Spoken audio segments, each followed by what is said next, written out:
Okay. Okay, let's start with silence prayer.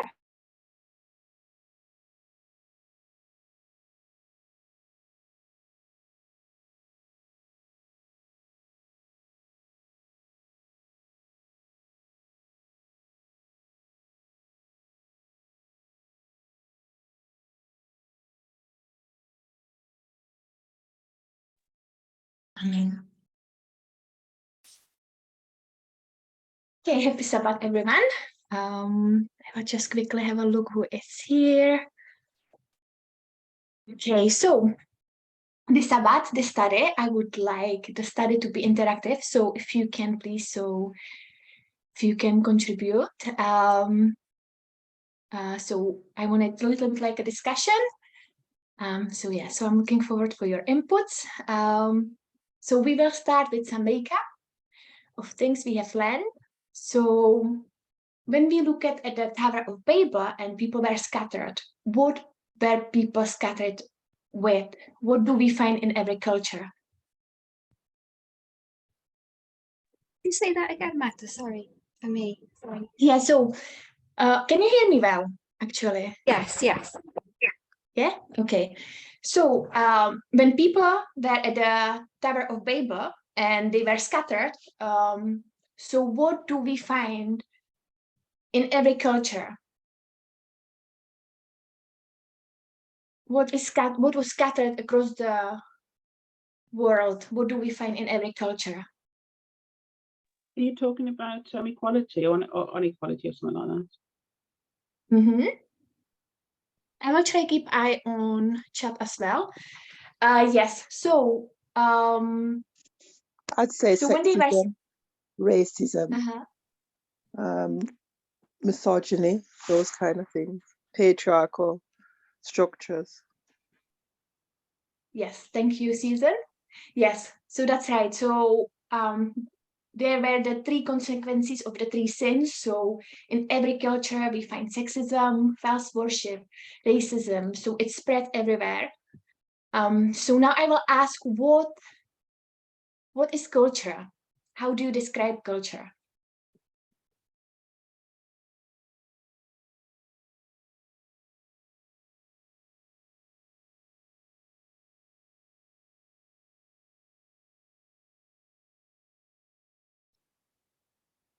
The ideas and customs, it says here on Google, and behaviour of particular society. Yes. Daisy says way of life. Yes. Ideology. So, ideology. Yes, thank you. So every culture has a kind of like boundaries and having idea about kind of like sin and what to do about it. So perfect. It is often what is sacred to us. It is special to us. Often we almost treasure it. There is loads of ugly things which we have learned to love, and it's deeply embedded in us. It's kind of like who we Sexism. are. A way of life. Yeah, way of life. The way of life, yes. Shared beliefs. Thank you, Samoy. Okay. Now, what does Midnight Cry attacking or targeting since 2018? Equality. Yes. So what is it? What does it touching when it's touching equality? Who is it what? What does it touch? What does it touching when it's targeting Women. equality? When we learn about equality, Gender. what do you touch by that? Gender. What do you touch? Did you say? I don't know how to say it. Right. Yeah. I mean, what's Gender. affected or who's affected? Yes. Is it? Oh, I think both men and women. It's mostly women. Okay. I was looking for something a little bit different. I wanted to hear the culture, because it's in culture. So it does touch other culture. So since 2018, there is targeted culture, which many people hold sacred. And we've grown up with it. We are surrounded by it. So it's really deeply embedded in us. So many people leave. Sorry? I suppose you could say it's the same as traditions as well. People are reluctant to let go of it. Yes. Yes. Traditions. People hold on to it. More you hold on to it, more harder it is for you to let go. So yeah, so many people are leaving because they don't want to give up on their culture. And how hard it is to change our ideology or culture. How easy or hard it is. I think it is hard because it's so ingrained. But I think when you're consciously aware, then it's easier to, it's still kind of, I think when you're consciously aware, you can change, but it's, you know, those ingrained teachings that are in you, that you're conditioned with, it does take a while. Yeah, I think that's the right word, is that you've got to be aware of it. You've got to be aware of it. You can't change something you're not aware of. You know what I mean? So it has to be brought to the foreground for you to be able to realize what you're going through. But even when you do, it's still difficult to do that. Because it's so like you said, it's so ingrained in us, we don't even know what parts of it that we need to get out of. So it's a work in progress. It's not something that's going to happen overnight. Yes, amen. I just want to add as well, it's very difficult to undo what we've learned and to learn something which is new, because culture is instilled while we are born and we grow with it. So it's very difficult to learn something new. You have to acquire a lot of knowledge so that you can unlearn the culture which has been instilled in life. Just like the ancient Israel, they rejected Christ because of the culture and traditions which they had learned from the priest. So I think it's something which is very difficult, but the more you have knowledge, the more you unlearn the things which has been instilled, the culture which has been instilled in yourself. Now, of course, it's passed down from generation to generation. And where do we learn our culture? Basically in our own homes, because our parents pass it to us, their parents have passed it to them, and so forth. And in our communities too. So it's like everybody. So if you're talking to somebody like from your community, it's very difficult for them to, you always come, you know, it's always kind of loggerhead. Oh, no, you can't say women are equal to men, because they're not, you know, and they give all these misconceptions. And so it's I don't know, it's almost like you're hammering the point. So what is the difference then between culture and tradition then? I think it's almost the same.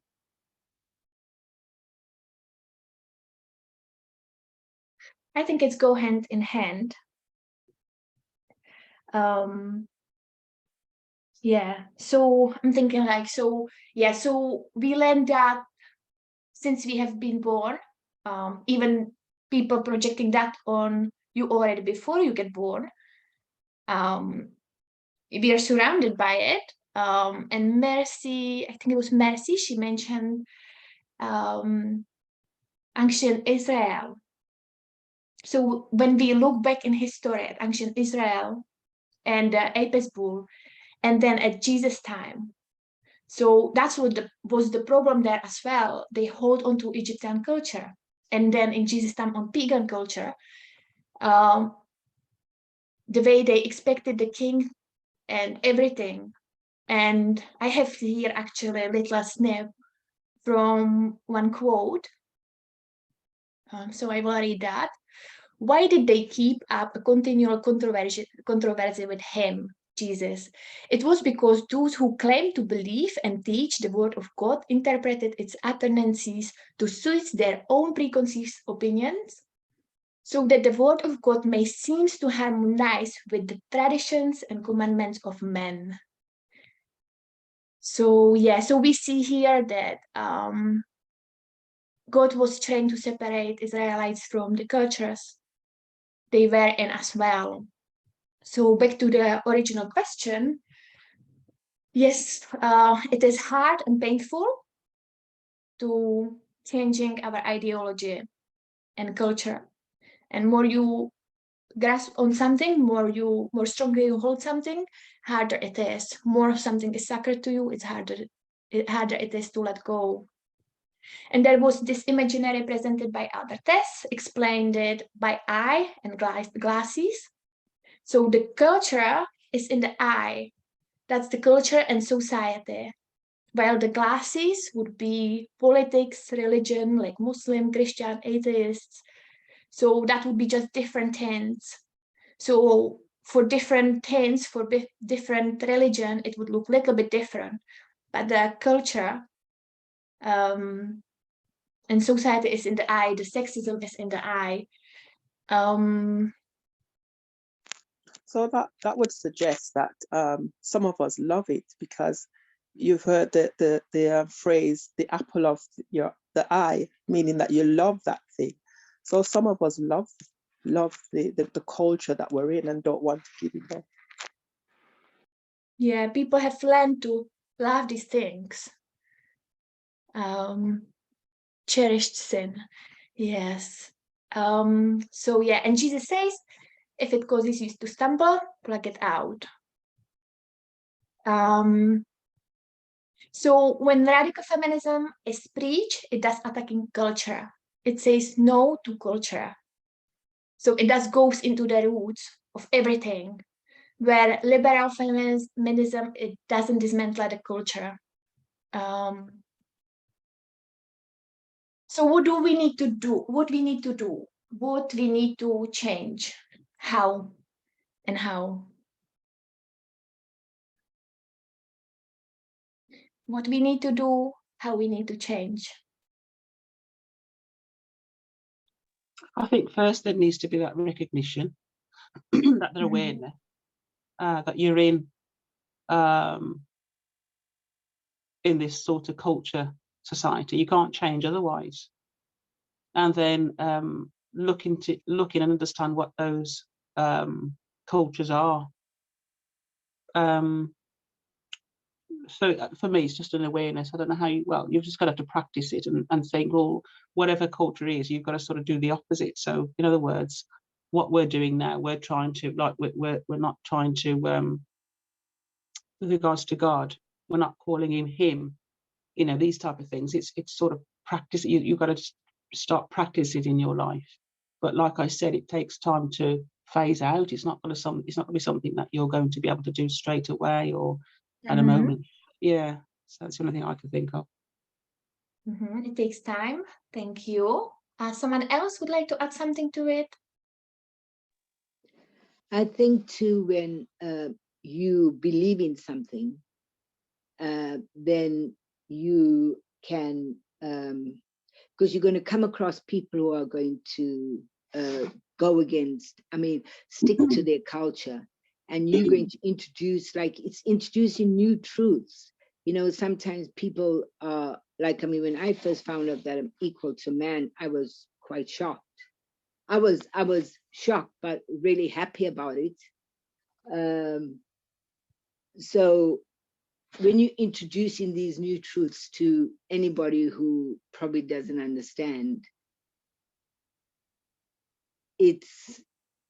you're always going to come up against the wall. But I think you just need to stick to what you believe in. So it's re-educating ourselves as well, isn't it? Yeah, and also, re-educating yourself and staying in that regardless of whether people come up against you. Yeah. Thank you. Oh, I just want to say we should look things with a different perspective, different eye. And like the way we used to look at things, we have to unlearn those bad things which we've learned, and we have to learn the right way we should live, where we know that we are equal. We are all equal. We are all the same. Thank you. Okay, so we need to be willing to fight our culture. We need to have the awareness. We need to rewire our brain. So we need to keep educating ourselves. We need to question basically almost everything what we do, say and think, and see where the roots of things coming from. Because whatever we do is kind of like worship to God. So we need to think of the roots of everything what we do. So if we don't do this, we will choose our culture eventually. We need to study and research and educate ourselves. So when you say trace the root, it's like going back to the original, isn't it? Going back to the beginning. Yeah. Yes, whatever you do, you need to think about whatever you do, say and think, because since you lived with it whole life, you can, even though you're learning about these things, you suddenly say something and you're like, you am again in that trap. So it's just constant awareness, constant challenging yourself, keep educating yourself. We will come back to this a bit later as well. And I think it's also speaking up, you know, not cowering anymore, because sometimes we can cower, especially for me as a woman before men. I mean, I'm trying not to do it anymore, but it's something I'm learning and something to go through my fears about it too. Yeah, speaking up. And I believe that in everyone's life, there's coming things like tests where we need to speak up, where we need to stand up on the right side, so yes, and yeah, so we need to do all these things because we are basically surrounded by sexism and everything, everywhere. So it's like going against current. And from us is much more expected, to whom much is given, much is required. So we are at a time when we need to do much more.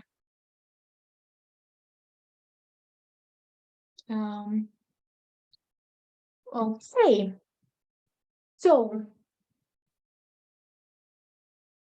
this kind of like connected with all what we were talking about now. So I want us to talk about gender roles and gender norms. I have heard Tamina talking about it, and I just thought it is good to go through this just to think a bit deeper about things and that stuff, and it's good to discuss these things. I'm sorry, I think Debbie, you heard that already, and Susan a bit on the prayer meeting. But yeah, so what is gender norms? What is it?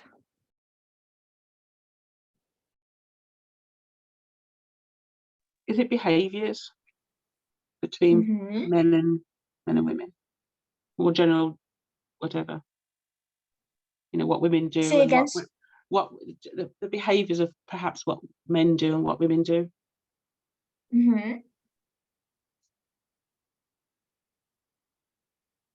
What's Someone else considered? would like to? Yeah. What's considered normal between a man and a woman, something like that. Natalie, what you were saying? Sorry. Yeah, I guess what's considered appropriate for society at the time, the gender norm. Yeah, so norms and roles, how society thinks about men. It's expectation about men, from men to women and women to men. How people should behave, as Debbie said.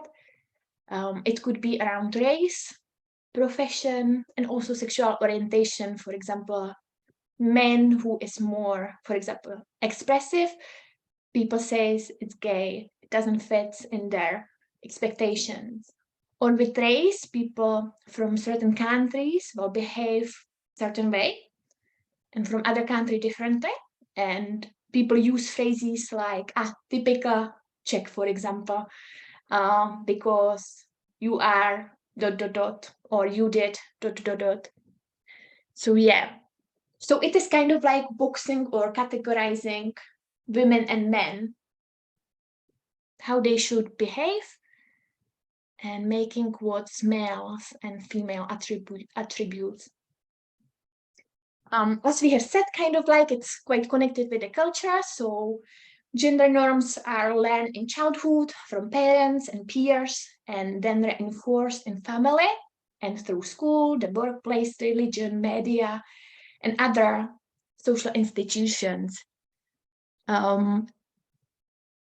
It's in policies and regulation, decision-making processes, and biases embedded in how institutions function. Now, Kurt is sharing something. There are the expectations and beliefs society has about how people should behave based on their identity. That this ties into how deeply ingrained they are in cultures, but it's important to point out how they can vary significantly between different societies. Thank you, Curtis. Perfect, thank you. So what these expectations does do is that it does limit our choices, opportunities, and well-being. So now, if you can give me some examples on that, what is expected from whom, from women and men? If you can just giving me ideas, please. You could say in society, a lot of men, because of who they think they're the head of the household, expect their wives to be in the home, doing the cooking, doing the washing, looking after the children. You know, the general things that even most women think that they're born to do. Still today, they think it. So I think that there's expectation that they're still this lord of the household sort of thing. Mm-hmm. Thank you. Also, then men want to be addressed. I mean, the general norms, like if you're a man, you address as a he. If you're a woman, you address as a she. Sorry, say again. The gender norms are like if you a man, you address a man as a he and a woman as a she. Mm-hmm. Yes. So that's how that's their expectations. We will get to LGBTQ as well. So yeah, but their expectation is for men and women. So they a little bit don't know what to do when LGBTQ comes. I will start writing down what you are saying. So Debbie, you said for women,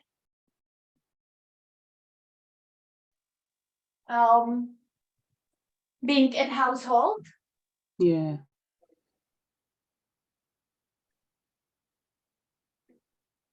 Uh-huh.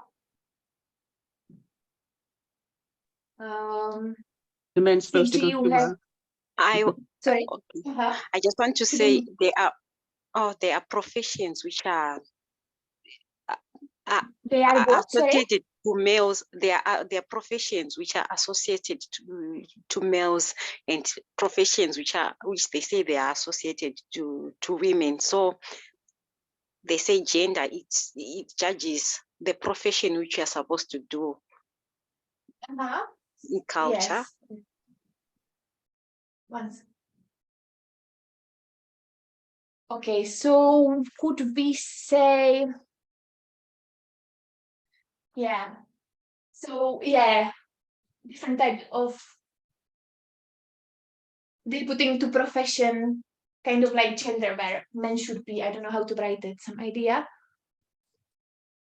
because then they do the same for women. So they're expecting women being, for example, at domestic spheres, caring, healthcare, education, where males they're expecting being on, for example, leading positions, constructions, etc.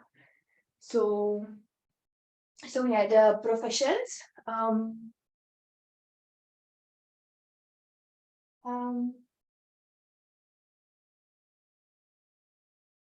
Yeah, some idea. I will just write. You just write profession. Just profession, yeah. Which is the same here, but like, yeah. Okay, so what else is coming on your mind?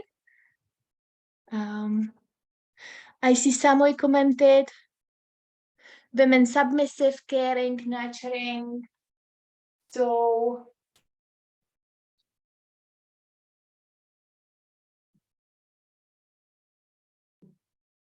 that's what they're expecting, that women will be submissive and male in opposite, dominant.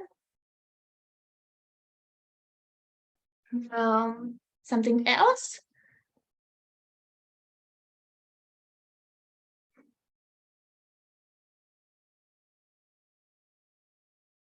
Some other ideas? There's loads of things.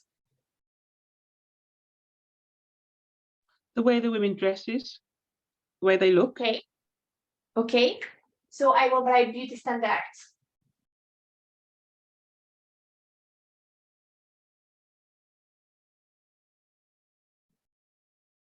So we know that beauty standards that way. Yeah, big expectation of women, because they're putting women's worth, like that women's worth is in beauty. So if you go to Islam, the worth of women is in beauty, but the beauty needs to be covered because only her husband can see it.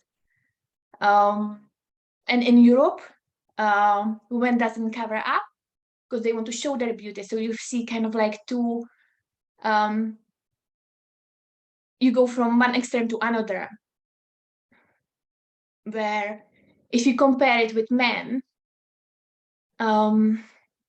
why does not men wear bikini tanks? Why is it not expected of men?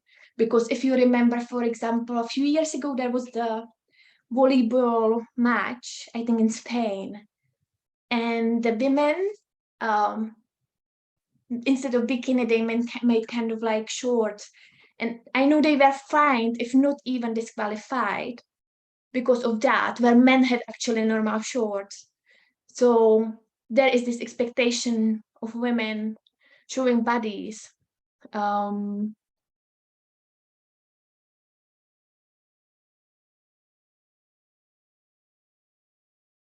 Yeah, so kind of like,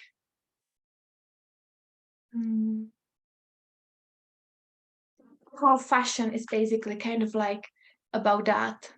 For women, it's all about women. Okay, thank you, Debbie. Something else? Pay gap. Sorry, Natalie? Pay gap, wages, women are expected to be paid less. Yeah, pay gap.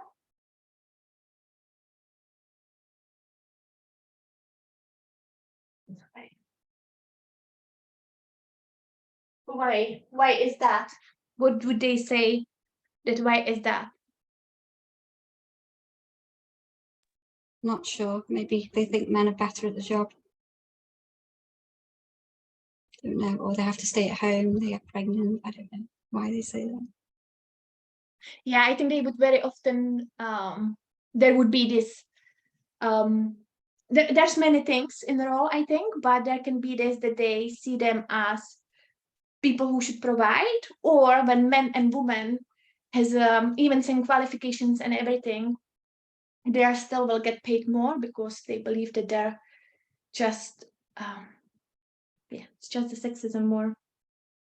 Yeah, and leaders and that stuff where they believe that women should be led or follow.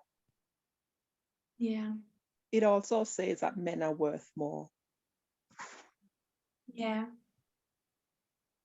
Also the strengths, that men are stronger than women. And they can do certain things that women can't.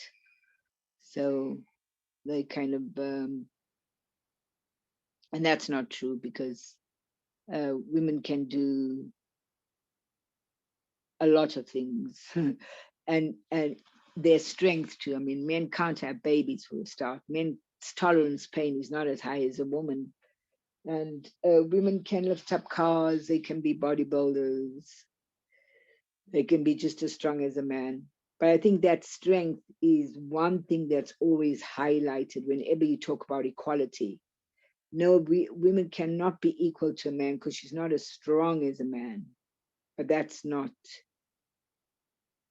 overall true. And that they would use the evolution argument that men survive because they are stronger and rational, where women are emotional. So they would use probably that as well. Yeah.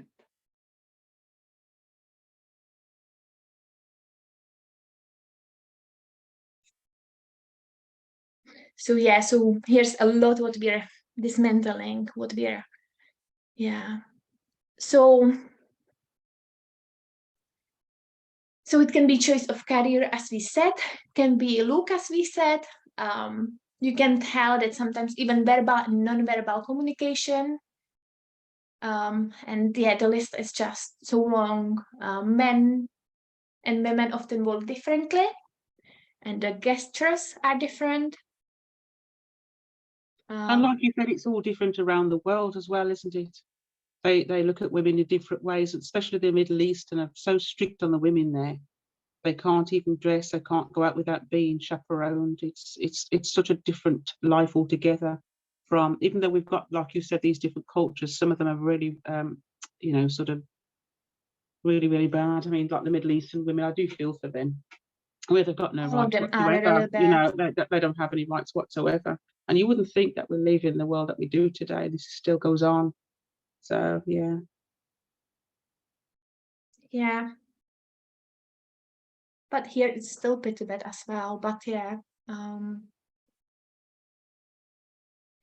some countries are even worse. I mean, I do value the women. I think we've got some very strong women, especially those, because of these things. You know, we've got these women who are speaking up. They found now they've got voices, and not only that, but they've been heard. So I think that's an accomplishment in itself, especially when you look in the suffragettes and other ones who have, you know, stood up for what they believed in.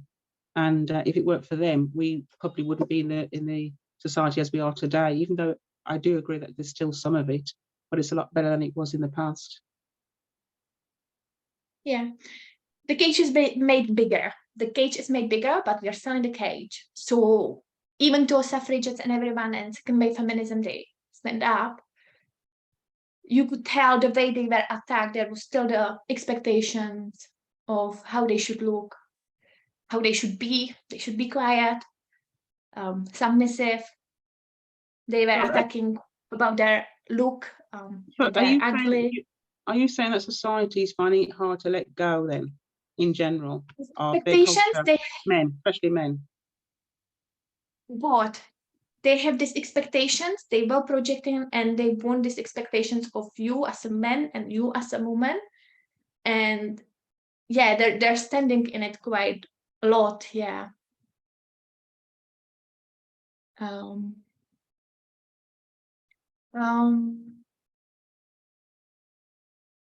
So if men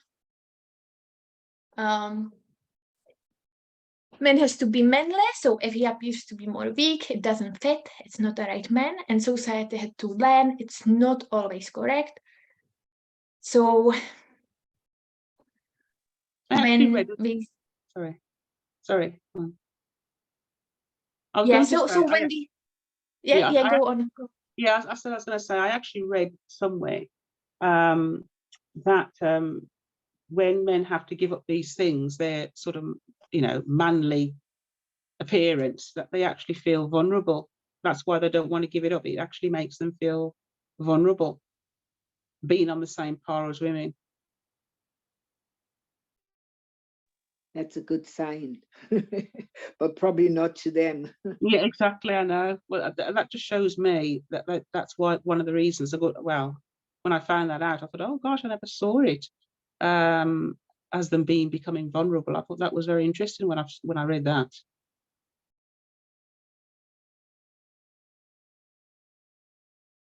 Because men Yeah. don't like to be vulnerable. I think the vulnerability is considered to be a weakness.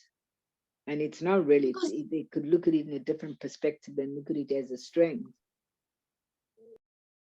Yeah, they are taught since they're small, they should be tough, they should be rough, they shouldn't show emotions rather than anger and that stuff. So it comes like from how people are raised already. So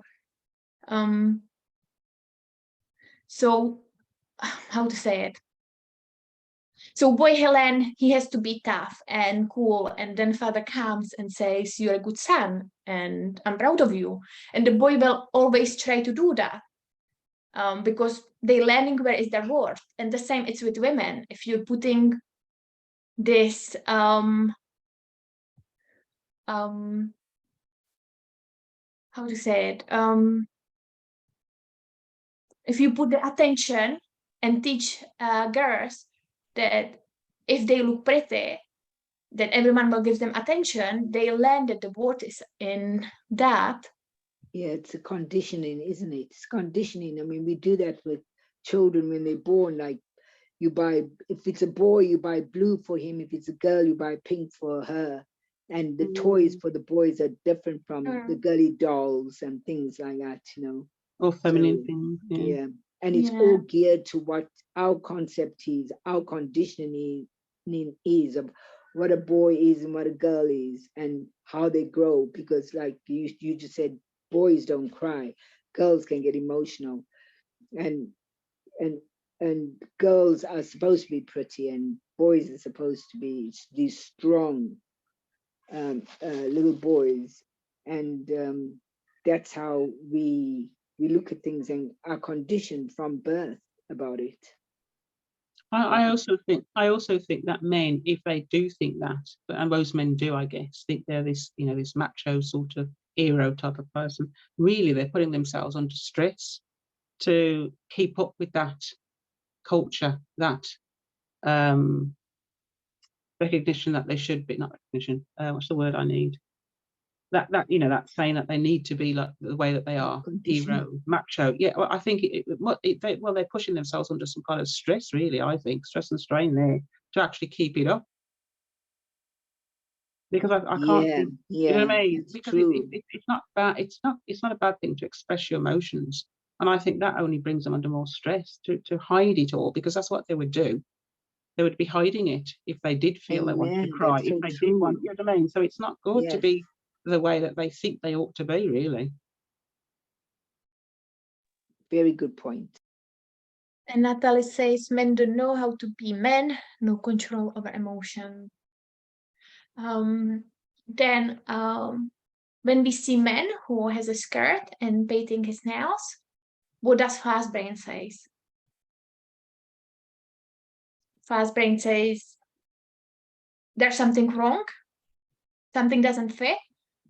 But in past, men were wearing skirts. In Scotland, they do still. But yeah, in Morocco, they do. Now, if you look at women in power, so can women be a president?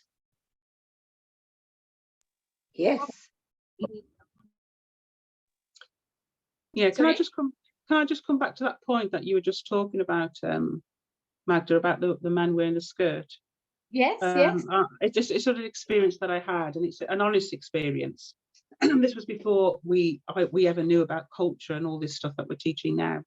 I was in Clandrindod, and I walk up. I was, you know, go there, just go shopping and stuff, and I was walking with this, just sort of walking up and down, looking in the shops, especially in the second-hand shops and stuff. And I saw this man. I've seen him a couple of times with his wife and with his 2 boys. And I've seen him go. I haven't seen him lately, but I'm talking about a while ago now. And he used to go shopping in Tesco's and stuff. And he used to walk around wearing a dress and with a jacket. And he was there with his wife. I assume it was his wife and children and boys, because you know. And I used to think, oh my gosh, what have we got here? You know, I mean, I was thinking those type of things at the time. What on earth is this? This man walking about in a dress. And I remember thinking it. You know what I mean? I didn't think, oh gosh, you know, that's all right for him to do, you know, and not have any sort of. But I remember thinking it, my goodness, what is this? You know, he's wearing a dress. I mean, I remember thinking, gosh, if I was his wife, I'd be, you know, sort of ashamed to walk around with my husband wearing a dress. I remember I used to think all those type of things, which is, you know, totally wrong attitude, but that's how I was thinking. Because we expect the man to walk in trousers, we expect the woman to wear, you know, whatever she wears. But I did think it at the time, and I thought it was wrong for a man to wear a dress and to express himself the way he wanted to express himself, I suppose. So yeah, just thought I'd let you know that. Thank you, Debbie. Yeah. So if we look at women in power, so can women be today president? Natalie, you were answering before. Yeah, why not? Yes, she can be. But so she is free to be president, but what she's not free from? The housework. Sexism. Sexism? C3, what you were saying? The housework, the domesticity of being a woman. Okay. Expectations, yeah. So there are still the expectations of how she should look. She should have a family and kids and well-raised kids. When you look at Boris Johnson's and his hair, if that would have the president who would be woman, she would be criticized for it, that she doesn't even know how to make her hair. So there are still the expectations on women. I think there was a good example of a president, a lady president, a woman president I can't remember what country she was. I don't know if it was New Zealand or Canada or what. I can't remember which country it was now. But she was actually resigned. Yeah, and she was breastfeeding. She was talking about how she used to breastfeed when she was at work and all these type of things. You know what I mean? Which you think, what? Yeah, she used to breastfeed at work, and you know, she was sort of good. I like the way that she was thinking, and she was all for LGBTQ as well, and that, you know. But yeah, no, she went to work. She's the president, and she was breastfeeding at work, she said. Yeah, thank you, Debbie.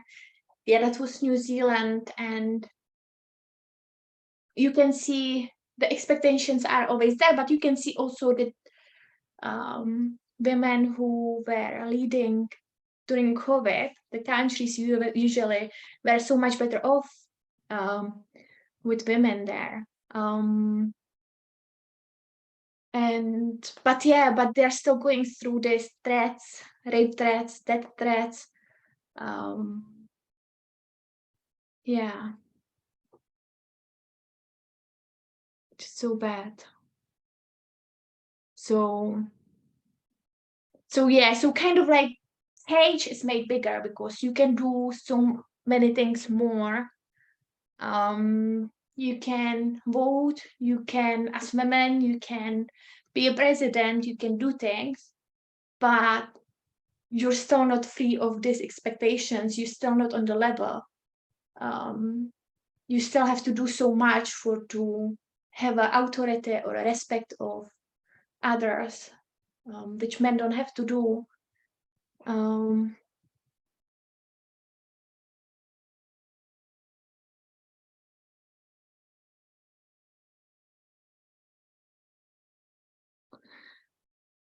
So yeah, another thing would be that women have to get married, and even till today, women can stay single, have a house, flat, money, driving car, they still look at female who is married as more worthy. Okay, so we will move on. I don't actually know even what that. Okay. What is woman and what is man? How do you define it? Because society does it by expectations. But today, and what is shaking many people in this movement, what is it? What is again ingrained in many cultures?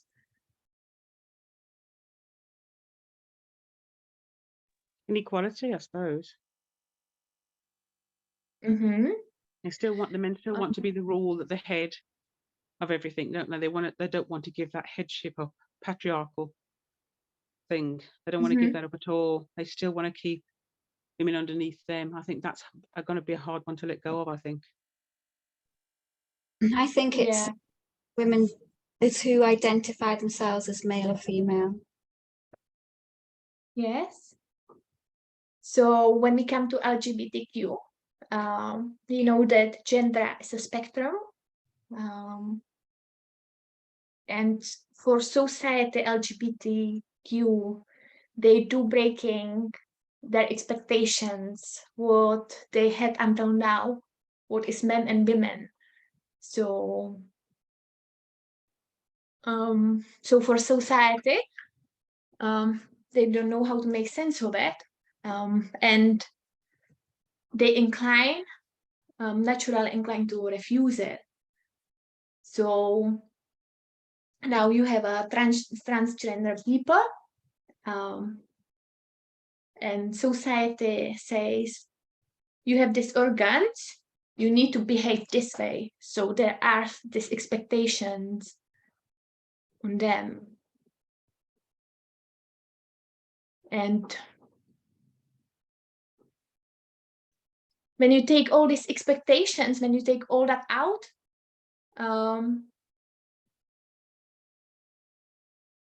you take out culture, whole structure, stereotypes, definition of men and women. What will happen then? What positive impact it will have on you, on everyone? So you saying societies is saying what Natalie said, that they expect in society today there's man and there's woman and there's nothing in between. This is what, so they're finding it hard now to accept that there are people who are born like an LGBTQ. And that for me, that's due to lack of understanding. Because in society, when you think of culture, society is saying there's a man and a woman. So when you come in now and you're introducing something new, which is not new, it's something they don't want to accept, it's something that they don't understand, lack of knowledge, even in the church is lack of knowledge because of that, then it unbalances what they accept as normal. Yeah, even like Christians, they take their Bible and say, you're men, you have these organs, you should behave like this. You're woman, you should behave like this. Because that's been just, challenged.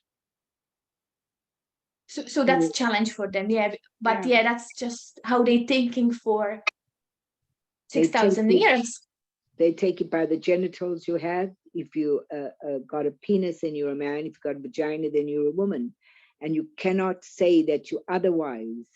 You cannot say if you're a man, you got a man's genitalia, that you're a woman, because it just doesn't make sense. So they look at everything, I think, in a kind of like biological way.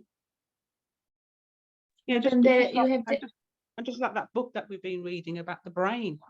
They've been trying to say that a man's brain's bigger, or I don't know what it was, or a man's brain's different from a woman, and all these type of things. They're trying to prove it scientifically now, aren't they, as well?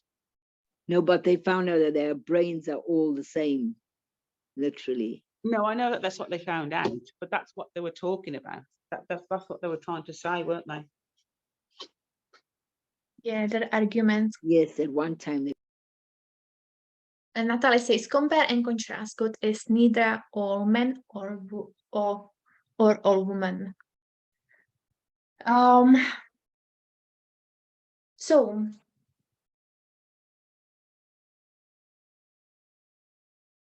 So yeah, so there are just expectations, but now when you take all these expectations away, when you take out this culture, this whole structure and stereotypes and definitions of what is men and women, what will happen? What positive impact it will have on you when you take all this away? Then everyone will be equal. You'll see everyone as equal. There won't be any prejudices. How will that help you?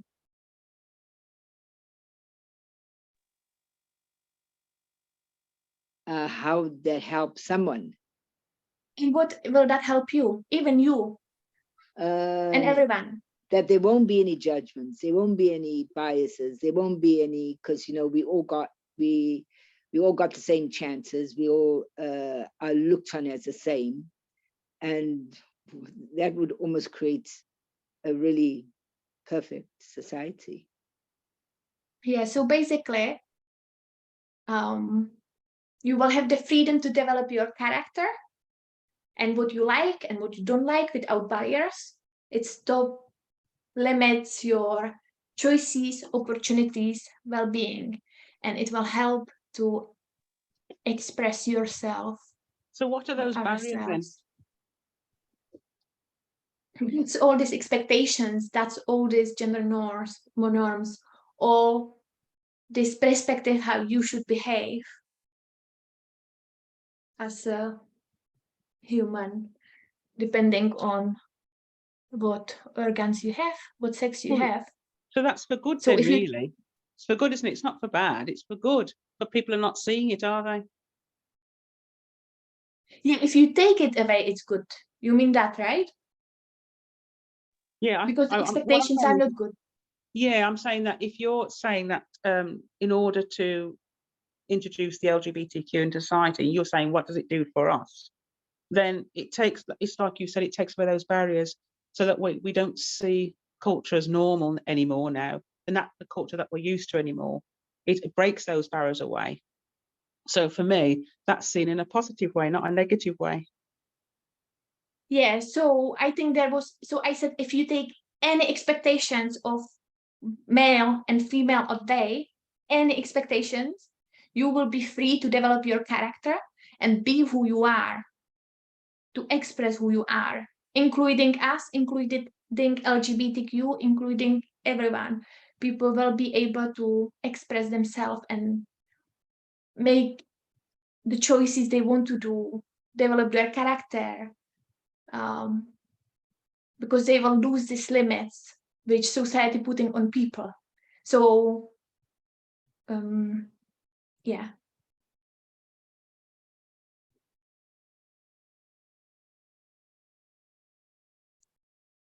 Does it make sense?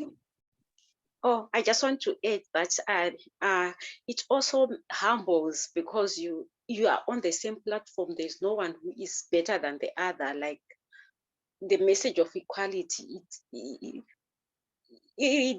I mean, despite your gender, whether you're a woman, you are LGBTQ, you are on the same platform. So I think this message, it humbles. Yeah. Yeah. Thank you, Mercy. Okay, now we will move away from this, and I want to ask, how do we bring equality to people, into society?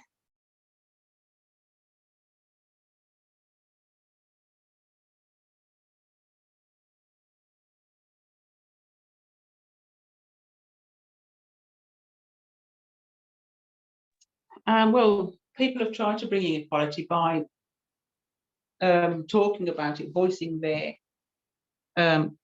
opinions about what they think is right and what they think is wrong with society. And that's why women in the past have fought for what they want to get, where they want to get to today. So it's voicing, having a voice and talking to people who will listen to what you think is unfair, and how you want them to change things. So that's taking it politically then, in order for them to change society. And we can do that practically too, ourselves, So, by changing ourselves. so would you say educate people? Well, yeah, the only way that we're going to do it, well, yes, well, you know, And have seminars where you introduce women into it and tell them, you know, and have you know, the suffragettes had a bunch of women come together, voice their opinions about how their lives are. Some women didn't even know they were under the culture that they were in, and it wasn't until they see these women, powerful women, sort of voice their things, and I think it's sort of empowered them to be part of the suffragettes and joining with them as well, because in order to do that, you're showing really that you want the change. And when you've got people around you thinking and acting the same way, it empowers that voice to be heard. thank you, Debbie. Yeah, the problem is that society doesn't run with God, so we can educate them. They will create bigger cage, but then the cage will get smaller again because of the threat. So yeah, so I will ask another question, which it will links a bit. Engage with people from different backgrounds and educate them. Yes, education. So how God does it with us?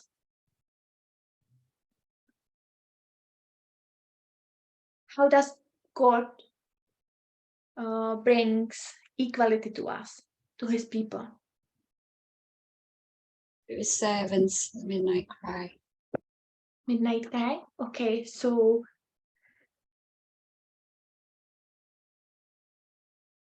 education does do a lot. So God gives us message, and then what else? What do you do? Teach. Teach. So God gives message, and you whether eat it or you leave it. But when you eat it, you also have to practice it. But there's something what God doesn't do. God doesn't force anybody. It's everyone's free choice. Yeah, but hasn't God been doing that in society as well? I mean, if you think about it, society were talking about this well before we came in the movement. So hasn't God, in a sort of a way, gone out to the world and sort of brought issues out to them as well? Because the people who are talking about these things, they haven't been in church. They're not in a movement. So how did they get to know about inequality or bring it out the way that they did? So God is not only just moving in this movement, he's moving out in the world as well, and making that change and that giving them that understanding too. Sure, they do get the understanding, some of them. But eventually, I think they will have to join the movement, if I understood right. So, Magda. Yes, sorry, Natalie.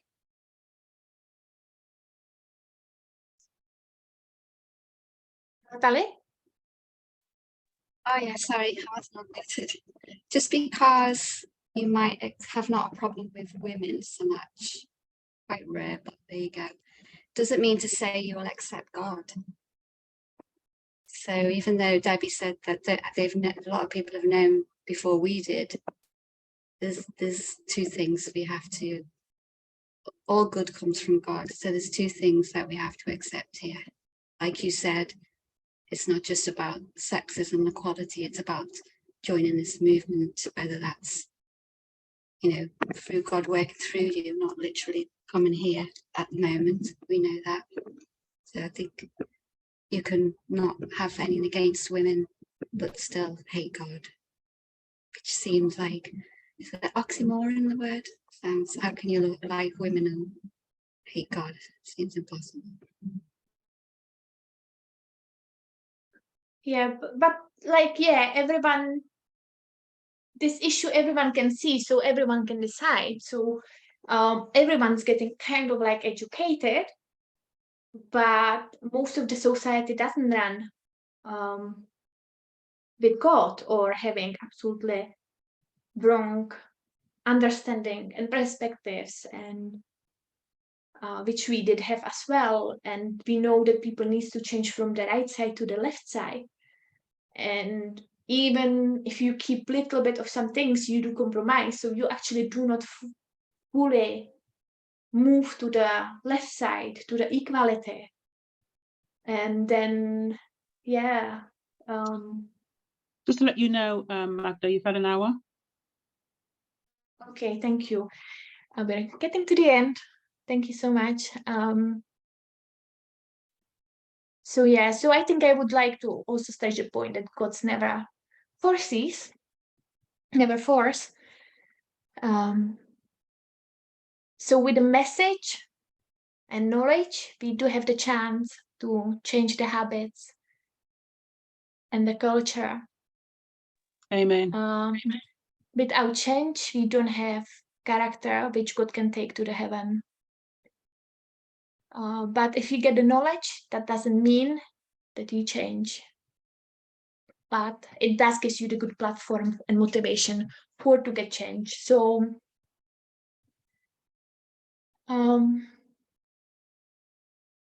so if someone wants to be professional in something, whatever skill, they can't practice just once in a time. They have to keep practicing all the time. And I think that's something what kind of like we need to do. Like get the message and looking into the depth and complexity of everything, and yeah, getting ourselves into the position where we need to change. So we need to educating ourselves all the time and searching for ourselves. So if God doesn't force his people, we should not be forcing anybody as well. And because there is just so little we can do when you see what all is happening around, everywhere in the world, some parts are worse than others. We can't do much, but we need to focus on building heavenly kingdom. So focus on our job description. Yeah. Okay, I think that's the end for today. Are there some questions, or would you like to add to it something? No, thank you for that, Magda. I really enjoyed the study. I think it's something that we really need to, like you said, talk together, discuss it together, understand where we are, society, how we are to have that impact upon them, and all this sort of. It's really a good study. Thank you, Magda. Thank you What was the for. name of the study, please? Sorry, Natalie? What was the name of your studies, please? Okay, we will discuss that after. I need to think about that. Okay. Thank you everyone for contribution. I do really appreciate it. And we will close with word of prayer.